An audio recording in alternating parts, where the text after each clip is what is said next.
Colat Business School's tutoring lab.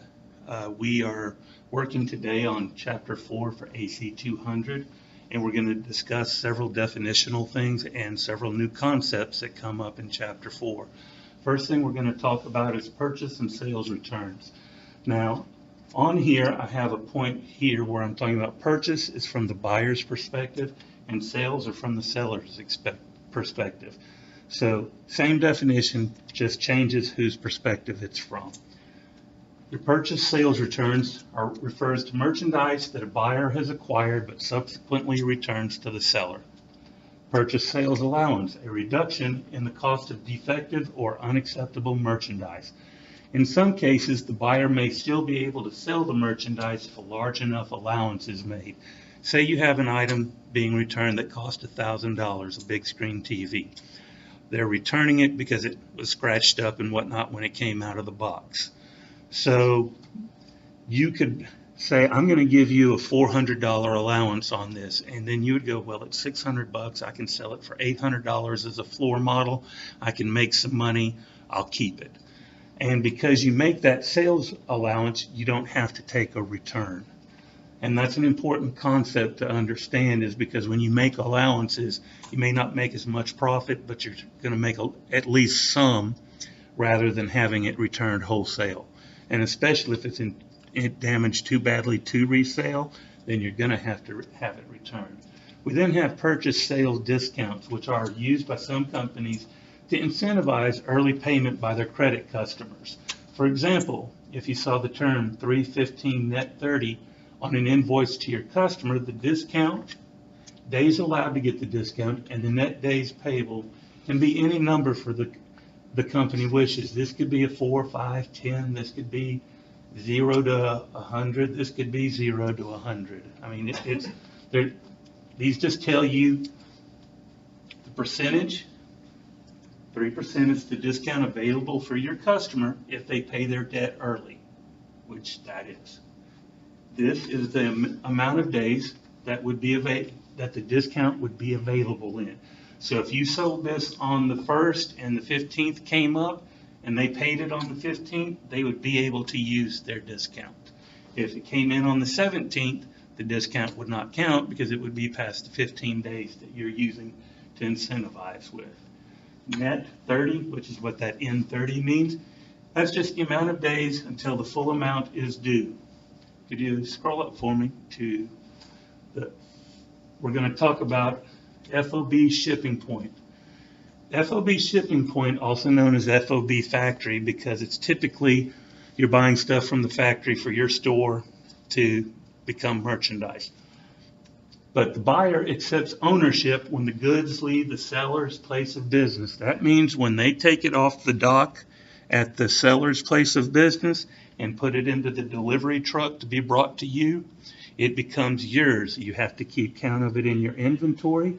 You have to add it to your inventory as far as expenses. And another thing to keep in mind with FOB shipping point is that it is considered an inventory cost and is thus figured in with the merchandise inventory for merchandise companies when they're figuring out what their cost of goods sold is. FOB destination. The seller has ownership until it reaches the buyer's place of business and is responsible for the shipping fee. The shipping fee in this case is expensed immediately. That means you don't get to put it in inventory and put it on your books as cost of goods sold at some later date. It has to be expensed immediately. We have shrinkage. Shrinkage is an adjusting entry to cost of goods sold in merchandise inventory when the recorded amount of inventory is larger than the physical count of inventory. This can be caused by loss, breakage, even theft. For example, if your books say you have $1,000 of inventory, but when you go count it, you only have 900. You would make an adjusting entry of 100 to your cost of goods sold in your merchandise inventory to account for that shrinkage. Could you take this to the top, please? Merchandisers have a special set of circumstances when they're closing their books at the end of the accounting period. So the first thing they do is they close any credit balances to income summary. That means revenues, interest, anything that comes from their operating cost of selling as a merchandise, or their operating revenue as a merchandiser. Here, second step, they close any debit balances to the income summary. That means that they take all of their expenses, add them up into one amount, and add that to the second step in the income summary. So you would subtract number 2 from number 1, and that would give you what the total balance for your retained earnings is. You then close income summary to retained earnings. Refer to what I just said a moment ago. You take this away from that, and that would give you what you're adding to your retained earnings. You would then close your dividends account if you had one, because you don't necessarily have to pay dividends. But if you had paid dividends, you would close dividends account to the retained earnings. And that would be your closing entries for a merchandise company. Can you scroll to top of multiple step income statement, please? The multiple step income statement shows detailed computations for net sales and other costs and expenses, and reports subtotals for various classes of items. It has 3 main parts. Gross profit, which is determined by net sales minus cost of goods sold. Net sales is a new term for you. Net sales is sales minus the allowance, discount, and return that we talked about further up here when I gave you the definitions for them.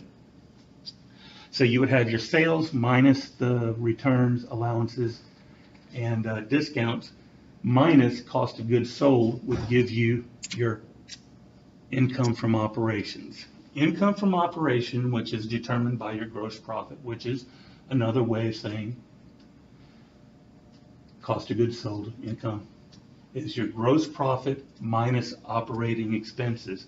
Now, normally in a single step, all you do is talk about add up all your expenses, subtract it from your gross profit, and boom, you're done. Or your gross margin, and you're done. Here, they actually go into more detail. Operating expenses include selling, general, and administrative costs. Selling cost, as an example, would be a commission paid to your salesman to sell this item to customers. An example of administrative may be the secretary who works for the CEO of the company that is selling this merchandise. So those are the expenses that they take here for operating expenses, including your normal expenses, which include sales, cost of returns, all that good stuff. Then we have net income, which is income from operations adjusted by non-operating items. This typically refers to either extraordinary items, such as an extraordinary loss or gain, which means basically an act of God. You had a one-time event. It's well outside your normal adjusting operations, so you have to account for that extraordinary loss or extraordinary gain. Also, if you're a merchandising company, you typically do not earn interest as a main line of your income from operations. So you would have that.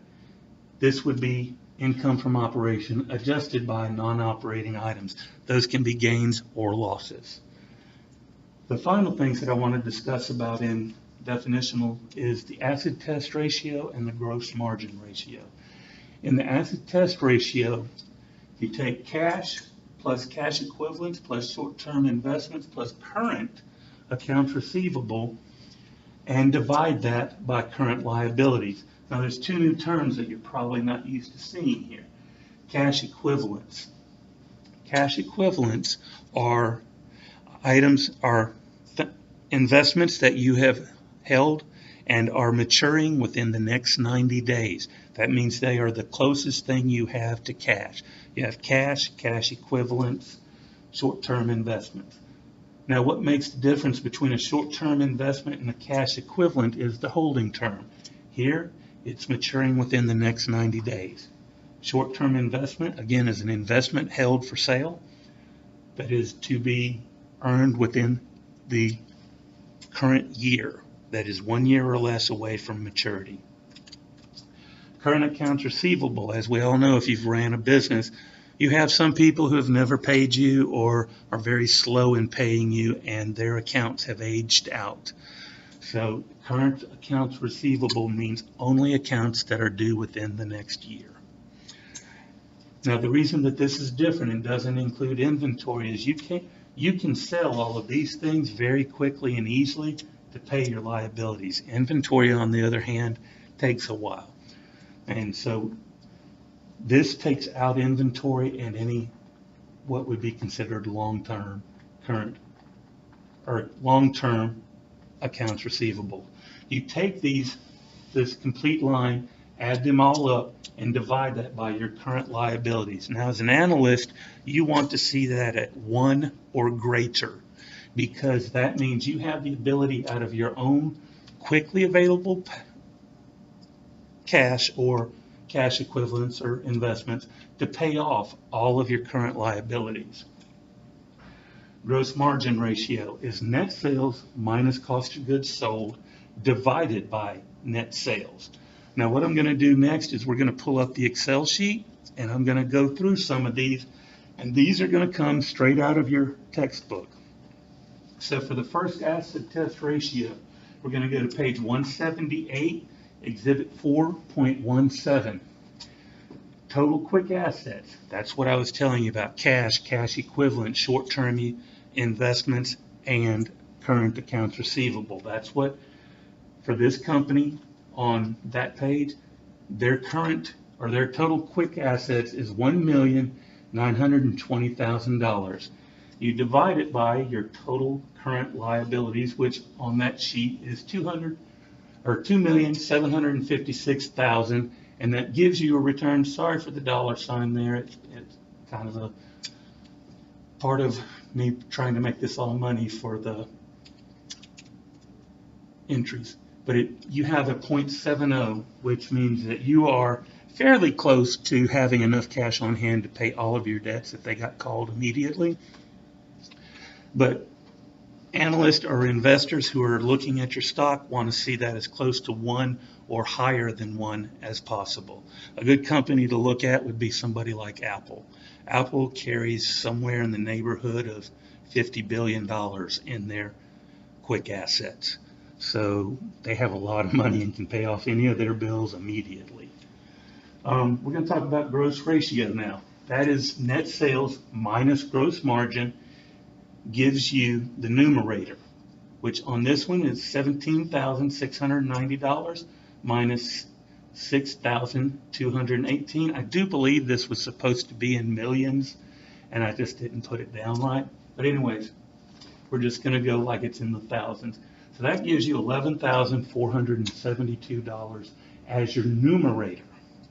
Now, to figure out your denominator, as we already said from the definitions before, it's strictly net sales, which is right here also. So when you divide your net sales minus gross margin and divide it by net sales, you come up with a 0.65 ratio. That tells you that you're doing a pretty good job of turning your assets into profit, because your gross margin is at 0.65. The next thing we're going to do is we're going to go down and look at the four closing entries for merchandisers. Now, this net sales for the gross margin ratio came from page 179, exhibit 4.18. We're going to go now to page 173, exhibit 4.11, and we're going to be using this for the remainder of the examples that I'm going to show you. So here we've got step 1, where we're taking our sales and we're moving it into our income summary, which is shown here. We've got 321,000, 321,000. Step 2, we're going to take our income summary and we're going to close our expenses. And our expenses, if you look at that page and you add all of those up, it comes to $308,100. You're going to take that, move it into the debit side of your income summary, and you're going to close that, and it's going to give you a net profit of $12,900. So you close the income summary to retained earnings, and that's going to increase retained earnings by $12,900. and it's going to close the income summary. The income summary is a very temporary account. It is only open for the few minutes that you're making these entries. By the time that you get to this, it's literally 1, 2, 3, 4, 5, so about 8 entries, so it takes literally minutes to do. There's a lot of work that went into getting all of those numbers before you get to the income summary. Once you've closed the income summary to retained earnings, you take care of any dividends that you may have paid that year, and you close those to your retained earnings, which means you deduct them from your retained earnings. And in this case, we had $12,900. We would take away the $4,000, and that leaves us with $8,900 of retained earnings for the year. If you could please scroll over here to T accounts. I've done this as a series of T accounts. So step 1 was crediting the $321,000 of sales. Step 2 was closing the expenses of $308,100. Subtracting that from this, and you wind up with $12,900, and you have a zero balance in your income summary page. On step 3, you go here, you take the $12,900 from the income summary, put it into retained earnings, and now you, again, as I said, you have a closed income summary. The next thing you do is you had, in this situation, you had $4,000 in your dividends, so you're going to credit $4,000 to your dividends, so it comes out to a closed dividend of zero balance, because dividends close at the end of every year. And then you're going to have here, you're going to have your retained earnings. This actually should read $8,900, and that would be the $4,000 taken away from the $12,900 there. Could you go back all the way to the left and then bring up the multiple step? Here we go. We're talking about the income statement here. This is a multiple step income statement. I've left the numbers out because you've got the book just as well as I do. What I'm going to do is explain the relationships. So you have your sales here, and some amount of sales goes here, and then you take out your sales discounts and then your returns and allowances. You add those up, and they become this number here, which then becomes net sales. Remember, we talked about how net sales was a new account for you to hear about. You take away cost of goods sold, and now you have your gross profit, or otherwise known gross margin. But when you're using a multi-step statement, it is gross profit. And we talked about operating expenses. We said there were selling expenses, depreciation expense for store equipment, salaries, etc. Total selling expenses, depreciation, this is general and administrative expenses, depreciation expense for the office equipment, office salaries expense, etc. You would then add that up here, and then you would come to, by adding this and this, you would come to your total operating expense. You would subtract your total operating expense from your gross profit, and that would be your income from operations. And then this is where we talk about other revenues and gains, expenses and losses. Interest revenue, if you're a merchandising company, you're typically not in the business of earning interest as part of your revenue. You have a gain on the sale of a building. You're typically not in business to sell a building, so that would be an extra one. Interest expense is deducted here, where if you've got loans out or notes payable to the bank, these are where you would pay the interest on this. Now, it's not on here, but remember me talking about extraordinary items, or better known as acts of God. They would be included in this part as well. You would then total all of these up, total other revenues and gains, expenses and losses, and you would put it here. And then you would take total other revenues, expenses and gains, expenses and losses, whatever it was, whether it's a gain or a loss, you would subtract or add from your income from operations, and that would give you net income. Now, this has been a summary of Chapter 4. You can reach us at any time at Colat Tutor Lab, one word, at uab.edu, or you can reach us on Skype at Colat space tutor. Thank you. My name is Dennis Brooks, and I was glad to help you.